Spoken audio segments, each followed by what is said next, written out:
आपको सुनाते हैं आचार्य श्री महाश्रमण के पावन वचन। काफी एप्रोप्रिएट संज्ञा के लिए बैठ सकता है।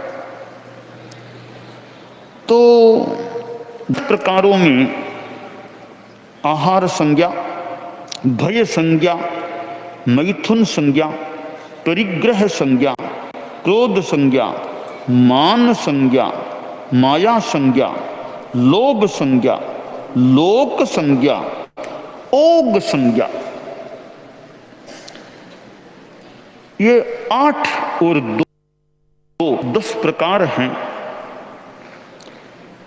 8 प्रकार हैं वे संवेगात्मक, संवेग प्रधान, इमोशन प्रधान हैं, और शेष 2 प्रकार ओग संज्ञा, लोक संज्ञा, ये इमोशन से इतने जुड़े हुए नहीं है, ये ज्ञान से ही मुख्यतया जुड़े हुए हैं। ये जो 2 संज्ञाएं विशेषतया ज्ञानात्मक हैं, ओग संज्ञा और लोक संज्ञा। ओग संज्ञा है, उसको एक सामान्य अवबोध, दर्शनोपयोग, सामान्य प्रवृत्ति के रूप में उल्लिखित किया गया है।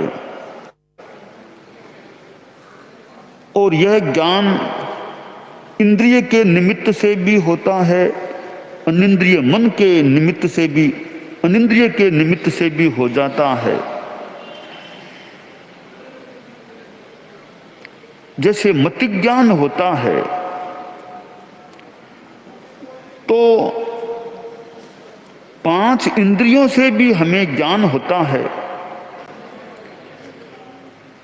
ओघ ज्ञान, जो ओघ संज्ञा, ओघ ज्ञान है, वो थोड़ा सा इंद्रियों से हटकर कोई चेतना का ऐसा ज्ञान होता है।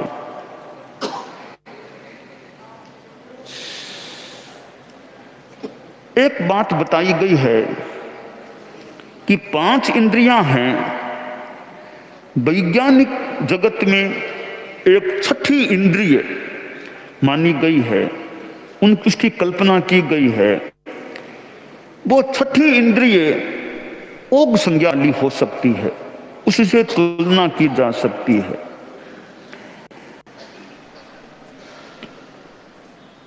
इस 6ठी इंद्रिय को ESP, एक्स्ट्रा सेंसरी परसेप्शन, एक प्रकार से इंद्रियातीत अतीन्द्रिय अंतःकरण की स्थिति है। कई वैज्ञानिक मानते हैं या माना है कि प्रकृति से यह जो 6ठी इंद्रिय है वो हमारे पूर्वजों को विशेषतया और कई पशु पक्षियों को प्राप्त थी, और यह कोई चेतना से जुड़ा हुआ विशेष ज्ञान होता है। पशु पक्षियों में भी यह ओग संज्ञा की यह ज्ञान, 6ठी इंद्रिय वाला ज्ञान कुछ अनुमानित होता है। कुछ इसके उदाहरण दिए गए हैं कि जैसे भूकंप आने वाला है, तूफान आने वाला है, तो पशु पक्षियों को पहले ही आभास हो जाता है कि ऐसी प्राकृतिक स्थिति होने वाली है। तो वे पशु पक्षी अपने बिलों में, घोंसलों में और अन्य सुरक्षित स्थानों में पहले ही पहुंच जाते हैं, पहले ही जान लेते हैं ऐसा होने वाला है। कुछ मछलियां हैं वो देख नहीं सकती हैं, परंतु सूक्ष्म विद्युत धाराओं के जरिए पानी में उपस्थित रुकावटों से बचकर वे संचार कर लेती हैं। यह ज्ञान उनमें कहां से आता है? वो विशेष कोई ज्ञान है, इसे ओग संज्ञा से जुड़ा हुआ या वैसा ज्ञान कहा जा सकता है। मनुष्यों में भी, कुछ आदिम जातियों के मनुष्यों में ऐसी स्थितियां उल्लिखित हुई हैं कि वो कैसे विचारों का आदान प्रदान मानसिक रूप से हो जाता है।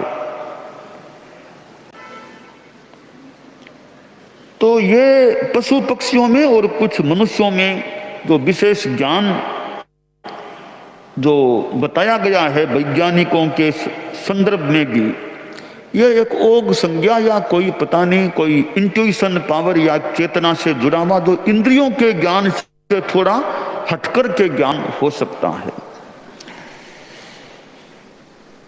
तो इसी प्रकार लोक संज्ञा को भी विशेष अवबोध की क्रिया ज्ञानोपयोग यूं बताया गया है।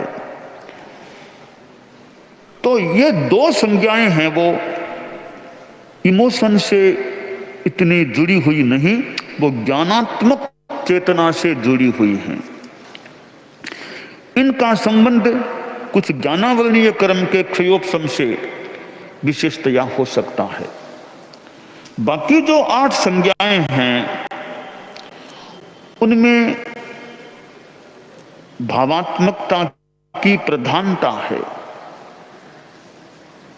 आदमी को आहार की संज्ञा रहती है, भोजन करना करना करना। क्षुधा वेदनीय से भी कोई भूख लग जाए और कुछ मोहनीय क्रम के योग से भी खाने की वो लालसा वृत्ति हो सकती है। भय लगता है आदमी को, यह भी मोहनीय कर्म का ही प्रभाव है। भय वेदनीय कर्म के प्रभाव से आदमी को डर लगता है। डर लगना आदमी की कमजोरी भी है, क्योंकि आदमी कोई वीतराग तो सब है नहीं, तो भय लगता है। कईयों को किसी छोटे जानवर से भय लगता है।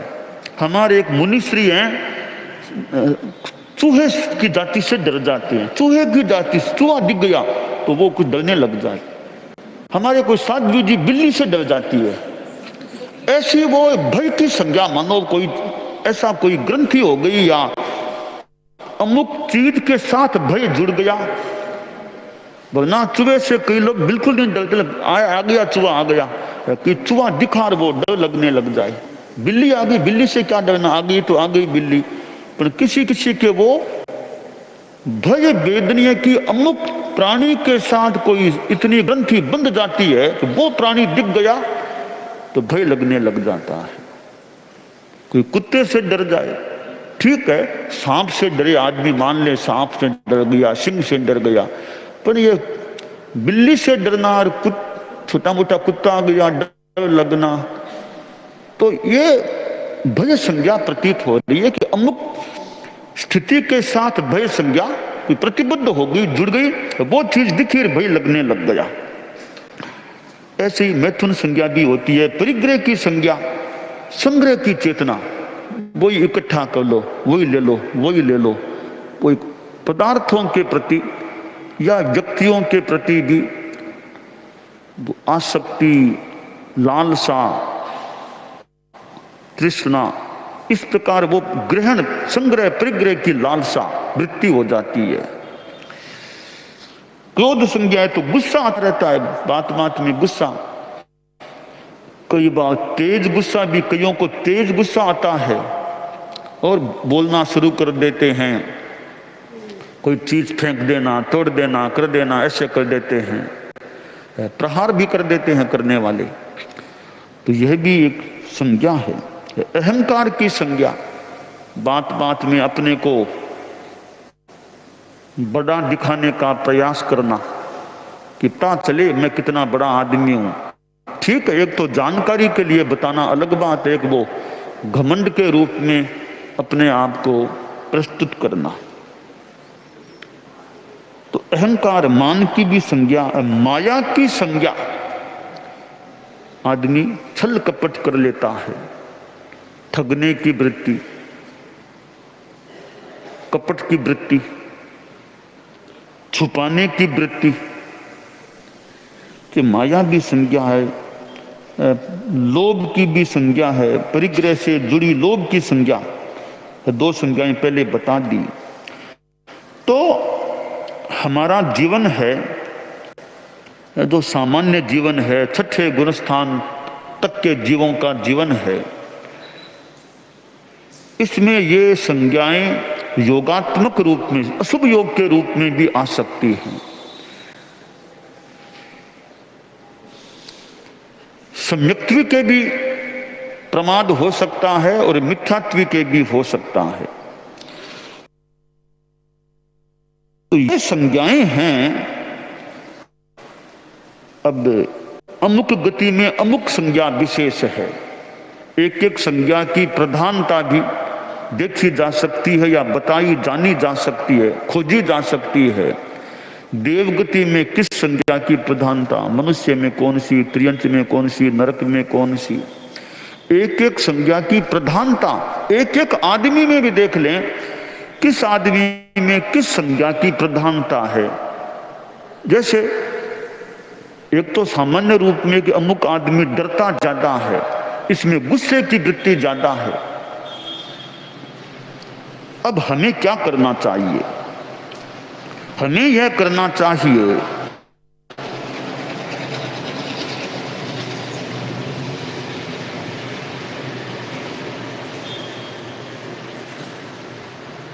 कि ये जो मोहात्मक संज्ञाएं हैं, उन मोहात्मक संज्ञाओं का प्रतनुकरण करने का प्रयास जितना हो सके करें। जैसे कि भय की संज्ञा है, एक साथ सारी संज्ञाओं को तो नष्ट करना मुश्किल हो सकता है, कोई कर दे तो कर दे, वरना एक एक संज्ञा को कमजोर करने का प्रयास करें। कि भय संज्ञा है कि मेरे में भय की वृत्ति कम हो। अब कैसे करें? भय की संज्ञा को कम कैसे करें? एक तो वो परम पूज्य आचार्य महाप्रज्ञ जी की जो प्रेक्षा ध्यान की पद्धति बताई, परम पूज्य गुरुदेव तुलसी के समय से जो क्रम शुरू हुआ, उसमें अभय की अनुप्रेक्षा का भी प्रयोग है।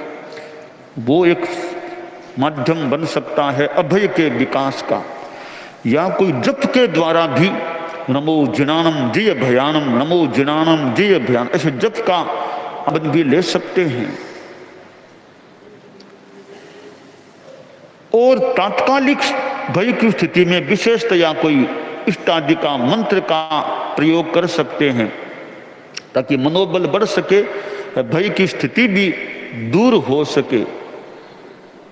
अपने आराध्य का, इष्ट का स्मरण करके भी मनोबल भी बढ़े, वो विघ्न बाधा की स्थिति भी कुछ कम पड़ जाए या दूर हो जाए। भिक्षु स्वामी का नाम भी भय की परिस्थितियों में, कठिनाइयों में लिया जा सकता है। रात में भय लगे, कभी डर लगे। बड़ी बात तो यह है, साधु तो ऐसा कि रात को स्मशान में जाकर भी सो जाए, स्मशान में जाकर सो जाए, वो तो बहुत बहुत बड़ी बात है। कि हैं रात में स्मशान में सो सकते हो, जाकर के बैठ सकते हो, हैं पारस जी, कोई डर नहीं है। अच्छा, बढ़िया। मुनि श्री रविंद्र कुमार जी स्वामी है, सरदार शहर में, कभी स्मशान में रात में रहे? सरदार शहर में, हैं सरदार शहर में स्मशान में रहे थे क्या कभी? हाँ, रात में रहे थे अकेले। तो ऐसे तो बहुत बड़े प्रयोग हैं स्मशान में रात में। हमारे परम पूज्य भिक्षु स्वामी अभिनिष्क्रमण की वो प्रथम रात्रि जैत सिंह जी की छतरी वहां बिताई थी। तो स्मशान जो जहां चिताएं जलती हों, ऐसी जगह जाकर कोई बैठ जाए तो और भी विशेष बात है। तो ऐसे हमारे संतों में कोई कोई मिल सकते हैं जिनको डर नहीं है, स्मशान में जाके बैठ जाओ। कैसा कई अभी मैंने कुछ बात सामने आई, श्रावक भी हुए हैं, श्रावक भी हुए। दौलत राम जी ऐसे हमारे प्राचीन साहित्य में भी कुछ बातें कि साधु कैसे अभय का भाव बढ़ाए। कि जैसे पहले रात में संत सब सोए तब उठ जाए, और संत सो गए हैं, अंधेरा वहां अकेला बैठा रहे, बाहर जाके अकेला रहे, यूं करते करते स्मशान में जाके अकेला रहे। अभय के भाव को बनाने का प्रयास है। खैर वो तो बड़ी बात है थोड़ी। ऐसे भी भय की वृत्ति कम रहे, तो ये अब भगवान महावीर की तो खैर वो तो परम पुरुष थे, उनके बात क्या, उनके लिए क्या स्मशान और क्या चंड कौशिक सरप चाहे आसात्मा न उसको यक्ष का मंदिर कुछ भी हो, उनको क्या भय। ऐसी तो महान कोई विभूतियां हो सकती हैं। तो ऐसे हम इन संज्ञाओं को अल्पीकृत प्रतनुकृत करने का प्रयास जितना हो सके करें। अहंकार को कम करना है कि मेरे में अहंकार न आ जाए, मुझे गुस्सा नहीं आए, गुस्सा कम करना है, गुस्से को जीतना है। तो लक्ष्य बनाकर के प्रयास किया जाए तो इन संज्ञाओं को कृष्ण बनाने की दिशा में आगे बढ़ा जा सकता है। अब इंसान है तो इंसान भगवान भी तो आगे जाकर बन सकता है। तो इंसान है तो गुस्सा आएगा ही आएगा, जरूरी नहीं है। इंसान है तो डरेगा ही डरेगा, कोई जरूरी नहीं है। अब अलग अलग अपने क्षेत्र हैं, जैसे सैनिक होते हैं और वे कहां युद्ध में चले जाते हैं। हर किसी को कह दो कि युद्ध में जाओ वहां, तो हर किसी के बस की बात न भी हो। तो हम ये जो संज्ञाएं हैं उनको, जो मोहात्मक संज्ञाएं हैं, उनको कम करने का प्रयास करें तो यह हमारे चेतना के ऊर्ध्वारोहण के विकास का कार्य हो सकता है। दानान शिट्ठम अभयपयानम सच्चे सुया अणवज्जं वयन्ति तवे सुया उत्तम बंभचेरम लोगुत्तमे समणेनाय पुत्ते। मुनि पारस जी ने कहा कि स्मशान में तो तपस्वी को स्मशान में कोई क्या कहेगा, तपस्वी को स्मशान में कोई हो सका आके वो तो वंदना करेगी, आप तपस्वी यहाँ आए हैं हमारे यहाँ। तो ऐसे साधु भी तपस्वी होता है, यहाँ तो साधु भी, और जितना विकास हो जाए, तपस्वी हो, अच्छी साधना हो, तो उसको क्या तो स्मशान कहता है, क्या मकान कहता है, क्या सुना मकान कहे। कोई आए तो आ जाए, क्या करेगा, आए तो आ जाए। अब भिक्षु स्वामी थे, अब वो केलवा में जैसे पधारे विराजे यक्ष मंदिर में, तो वो भी तो कम एक जैसे स्मशान की बात है। जैसे हालांकि भगवान महावीर को तो बार बार बंधन कर लेते हैं, जैसे भगवान महावीर शूलपान यक्ष मंदिर में रहे थे, तो आचार्य भिक्षु केलवा के उस चंद्रप्रभ स्वामी के मंदिर में एक प्रकार से यक्ष के जुड़े हुए स्थान में वे भी रह गए थे। और जैसा इतिहास कहता है, रात में स्थिति भी सामने आ गई। तो हम कल्पना करें स्वामी जी जैसे कोई महापुरुष या संत पुरुष हो, वो युवा अवस्था, उस समय स्वामी जी जवानी की अवस्था में, तो अगर साधु में स्वामी जी हम कल्पना करें, अनुमान लगाएं कि ऐसे स्वामी जी जैसा हो, तो यक्ष देवता भी तो प्रणत हो जाए उनके सामने। तभी साधक महापुरुष, इतने संत पुरुष आए हैं, तो हमारे में भी तो ऐसी चेतना जागे कि कोई आ जाए, हम अपनी समता में रह सकें, अभय में रह सके, शांति में रह सके, मैत्री भाव में रह सकें। अब कालूगणी की क्या स्थिति सामने आ गई थी, तो ऐसी स्थितियों में अगर समता रह जाए तो बहुत अच्छी बात है। ओम अरहम।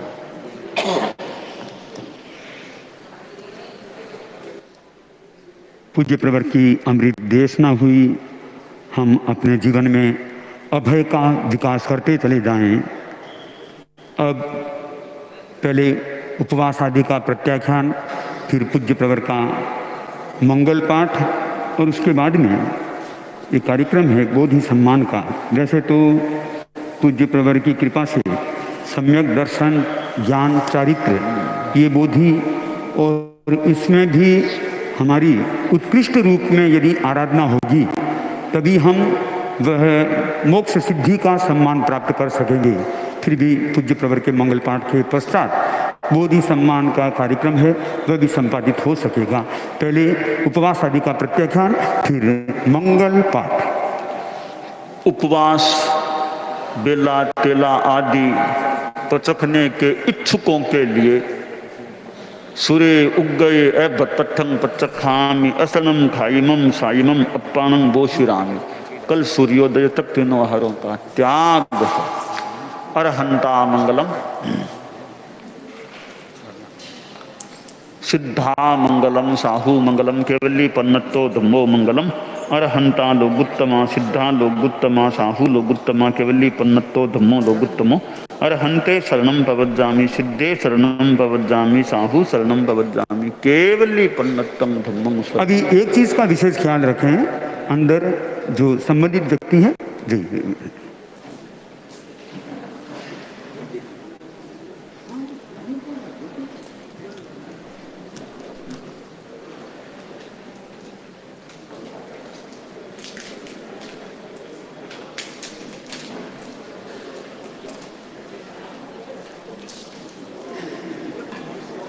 ऐसा है एक कार्यक्रम उस साइड में कर लो। ये तो पता सुनो,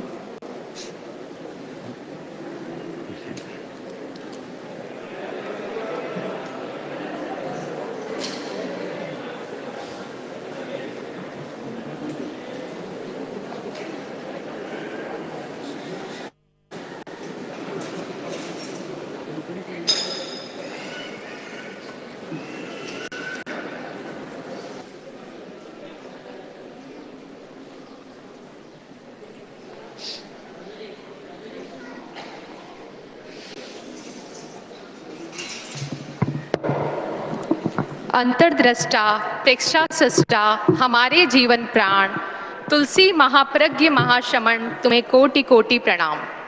गुजरते दिनों का नहीं बल्कि यादगार लम्हों का नाम है जिंदगी। गुरुवर, आपकी कृपा हम पर अपरंपार है। आज के इस दिन को आप हमेशा हमें यादगार दिन में बदल देने का आशीर्वाद प्रदान करते हैं। कर्नावट परिवार सौभाग्यशाली है कि परिवार को उसकी संघ के प्रति अटूट आस्था, निष्ठा, सेवा का आध्यात्मिक प्रसाद गुरुवर अपनी कृपा दृष्टि से देते रहते हैं। आज भी श्री भंवरलाल चैरिटेबल ट्रस्ट द्वारा दिए जाने वाले बोधि सम्मान के लिए आपका सानिध्य हमें मिला। पूरा परिवार धन्य है। मैं इसका एक संक्षिप्त परिचय आपके समक्ष प्रस्तुत करूंगी। परिचय। भंवरलाल कर्नावट फाउंडेशन राजसमंद, राजनगर का कर्नावट परिवार जो कि स्वयं नाम धन्य चौवटिया उच्च वच्च राजी कर्नावट का वंशज है, जिन्होंने संवत 1815 में परमाराध्य आचार्य श्री भिक्षु से धर्म चर्चा कर उन्हें आगम सम्मत साध्याचार की पालना हेतु प्रेरित किया। उन्हीं वच्छराज जी की 9वीं पीढ़ी में स्वनाम धन्य दृढ़ संकल्पी शासन सेवी श्री भंवरलाल जी एवं समाज भूषण अनुव्रत महारथी श्री देवेंद्र कुमार जी कर्नावट हुए हैं। श्री भंवरलाल जी कर्नावट, जिनका 75 दिन का ऐतिहासिक संतारा आज से 25 वर्ष पूर्व सानंद संपन्न हुआ। तुलसी साधना शिखर का निर्माण जिन विकट परिस्थितियों में हुआ, उन्होंने एक लंबा इतिहास है। परम श्रद्धेय आचार्य श्री महाप्रज्ञ जी ने एक लाइन में उनके श्रम की व्याख्या की है। वह लाइन इस प्रकार है, भंवरलाल जी कर्नावट नहीं होते तो यह साधना शिखर भी नहीं होता। परम श्रद्धेय आचार्य श्री तुलसी ने उनके जीवन की व्याख्या इस प्रकार की कि कर्नावट ने जीवन में कठिनतर काम किया है, 75 दिन का अनशन कर जग में निरुपम नाम किया है, धर्म गुरु के इंकित पर प्रांजल प्रणत प्रणाम किया है, नश्वर तन को त्याग जाग अजरामर अपना धाम किया है। उनकी पावन स्मृति में प्रतिवर्ष दिए जाने वाला यह बोधि सम्मान उन विशिष्ट महानुभावों को दिया जाता है जिन्होंने अपने बौद्धिक चातुर्य एवं साहित्यिक प्रतिभा से धर्म संघ एवं मानव मात्र को अपनी साहित्यिक प्रतिभा का लाभ दिया है। यह सम्मान पूर्व में परम श्रद्धेय आचार्य श्री महाप्रज्ञ जी एवं परम श्रद्धेय आचार्य श्री महाशमन जी की पावन सन्निधि में दिया जाता रहा है। विगत 5 वर्षों से पूज्य प्रवर राजस्थान से दूर पूर्व में गुवाहाटी एवं दक्षिण में कन्याकुमारी तक अहिंसा यात्रा पर थे। इस कारण 5 वर्षों का यह सम्मान आज पूज्य प्रवर की पावन सन्निधि में निम्न विशिष्ट महानुभावों को दिया जा रहा है। मैं कर्नावट परिवार के सभी वरिष्ठ सदस्य गण को निवेदन करूंगी कि वे आगे पधारे। श्रीमान लक्ष्मण सिंह जी सा कर्नावट, श्रीमान गुणसागर जी सा कर्नावट, श्रीमान डूंगर सिंह जी सा कर्नावट, श्रीमान डॉक्टर महेंद्र जी सा कर्नावट एवं श्रीमान समुद्र गुप्ता जी सा कर्नावट। हमारे सबसे बड़े वरिष्ठ सदस्य दरियावर सिंह जी सा कर्नावट अभी राजस्थान में नहीं हैं, वे मैंगलोर में हैं, इसलिए समुद्र गुप्ता जी सा कर्नावट कृपया सभी आगे पधारें। मेरा नम्र निवेदन डॉक्टर देव कोठारी साहब से कि आप कृपया पधारें और बोधि सम्मान ग्रहण करें। मैं आपका संक्षिप्त परिचय पढ़ रही हूँ। डॉक्टर देव कोठारी साहब उदयपुर न केवल राजस्थान में वरन संपूर्ण भारत के इतिहास जगत में एक बहु प्रतिष्ठित नाम डॉक्टर देव कोठारी साहब का है। 80 वर्षीय कोठारी साहब स्वर्गीय पूनम चंद जी साहब कोठारी निवासी गोगुंदा के सुपुत्र हैं। कालांतर में आपने अपना स्थायी निवास उदयपुर बना लिया है। वर्षों पूर्व आप राजस्थानी साहित्य के डॉक्टरेट कर चुके हैं। आपने अब तक 17 व्यक्तियों को पीएचडी कराई है। विश्वविद्यालय स्तर पर आप डीन एवं रजिस्ट्रार रहकर सेवानिवृत्त हुए हैं। उसके पश्चात भी राजस्थान शिक्षा बोर्ड में राजस्थानी पाठ्यक्रम समिति के आप संयोजक रहे हैं। आप ही के प्रयासों का फल है कि वर्तमान में माध्यमिक स्तर पर कक्षा 9वीं से 10वीं के सामाजिक ज्ञान में आचार्य श्री भिक्षु श्रीमद जयाचार्य अनुव्रत एवं आचार्य तुलसी के पाठ चल रहे हैं। इसके लिए सभी ओम अहरम करें। हमारे जैनों का एक बहुत पाठ्यक्रम आपने किया है जिससे प्रतिवर्ष लाखों बच्चे उनके जीवन से परिचित हो पाते हैं। आप स्वयं बहुत ही बड़े इतिहास एवं पुरातत्ववेत्ता हैं। राजस्थान एवं राजस्थान के बाहर भी कई संस्थाओं में आप मानद सदस्य, परामर्शक, संरक्षक, अध्यक्ष आदि रह चुके हैं और वर्तमान में भी आप 28 पुस्तकें एवं लगभग 200 शोध पत्र आप लिख चुके हैं। गुरुदेव, आपके संपादन में कर्नावट परिवार के श्री लक्ष्मण सिंह जी कर्नावट द्वारा मेवाड़ में तेरापंथ इतिवृत्त का भी संपादन आप ही ने किया है। उस ग्रंथ को लिखने में पापा जी के 7 साल की बड़ी तपस्या लगी थी। मैं ये कह सकती हूँ कि मेहनत इतनी खामोशी से करो कि कामयाबी शोर मचा दे। आपका सम्मान कर कर्नावट परिवार गर्व का महसूस करता है। मैं अब नम्र निवेदन करूंगी डॉक्टर महेंद्र जी साहब भाणावत से कि कृपया आप आगे पधारें और सम्मान ग्रहण करें। मैं आपका एक संक्षिप्त परिचय पढ़ रही हूँ। डॉक्टर महेंद्र जी साहब भाणावत, आप श्री का जन्म सन 1937 में कानोड़ में हुआ। उदयपुर कॉलेज में एमए करने के पश्चात आपने लोक नाट्य परंपरा से गौरी नाट्य एवं उसका साहित्य में पीएचडी की है। आदरणीय स्वर्गीय देवीलाल जी साहब सामर ने आप अभिन्न सहयोगी रहे हैं। कालांतर में भारतीय लोक कला मंडल उदयपुर के निदेशक पद से सन 1995 में आप सेवानिवृत्त हुए हैं। आप स्वयं अच्छे लेखक, शोधकर्ता एवं लोक कलाओं के संरक्षक रहे हैं। देश विदेश की पत्र पत्रिकाओं में लोक कला की जानकारी और उनके विकास की आवश्यकता के बारे में अब तक आपकी हजारों रचनाएं हिंदी एवं राजस्थानी भाषा में प्रकाशित हो चुकी है। लोक देवताओं, मेवाड़ की संस्कृति एवं इतिहास पर आपकी पुस्तकें भी प्रकाशित हो चुकी है। आप स्वयं बहुत अच्छे पत्रकार एवं संपादक रहे हैं। कई साप्ताहिक एवं पाक्षिक पत्रिकाओं का आप संपादन कर चुके हैं। कई दैनिक एवं साप्ताहिक पत्रों में स्थायी स्तंभ के माध्यम से आप अपने विचार जन साधारण तक पहुंचाते